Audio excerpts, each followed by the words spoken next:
மருத்துவ கழிவுகளை கொட்டினால் குண்டர் சட்டம் பாயும் என தற்போது தமிழ்நாடு அரசு தெரிவித்திருக்கிறது. ஜூலை 8ஆம் தேதி முதல் சட்ட திருத்தம் அமலுக்கு வந்ததாகவும் தமிழ்நாடு அரசு அறிவிப்பு வெளியிட்டிருக்கிறது. கூடுதல் விவரங்களுடன் செய்தியாளர் கண்ணன் இணைகிறார். கண்ணன், விவரங்களை பதிவு செய்யுங்க. நிச்சயமாக தமிழகத்தில் எல்லையோர மாவட்டங்களில் அண்டை மாநிலங்களில் இருந்து மருத்துவ கடைகளை கொட்டும் புகாரானது தொடர்ந்து வந்து கொண்டே இருந்தது. இது தொடர்பாக உச்சநீதிமன்றத்தில் உயர்நீதிமன்றத்தில் வழக்கும் தாக்கல் செய்யப்பட்டது.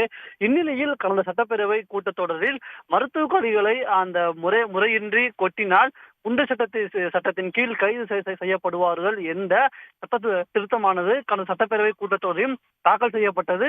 இதற்கு கடந்த ஜூன் மாதம் தமிழ்நாடு ஆளுநர் RN ரவி ஒப்புதல் அளித்திருந்தார். இந்நிலையில் இந்த சட்ட திருத்தமானது கடந்த 8ஆம் தேதி முதல் அமலுக்கு வந்துள்ளதாக தமிழ்நாடு அரசானது அறிவித்துள்ளது. அதன்படி பார்த்தோம் என்றால் இனிமேல் தமிழகத்தில், அதாவது அண்டை மாநிலங்களில் இருந்து தமிழகத்தில் உயிரி மருத்துவ கழிவுகளை கொட்டுபவர்கள் மற்றும் தமிழகத்திற்குள்ளே அந்த உயிரி மருத்துவ கழிவுகளை கொட்டுபவர்கள் மீது குண்டர் சட்டமானது பாயும் என்று தெரிவிக்கப்பட்டுள்ளது. குறிப்பாக கூற வேண்டும் என்றால் எந்தவித விசாரணையுமின்றி உடனடியாக அவர்களின் மீது குண்டர் சட்டம் பாய்ச்சப்பட்டு அவர்கள் தடுப்பு காலில் வைக்கப்படுவார்கள் என்றும் இந்த சட்டத்தில் தெரிவிக்கப்பட்டுள்ளது. அதன்படி இந்த சட்டம் ஜூலை 8ஆம் தேதி முதல் அமலுக்கு வந்துள்ளதாக தமிழ்நாடு அரசு அறிவித்துள்ளது. தகவல்களுக்கு நன்றி கண்ணன்.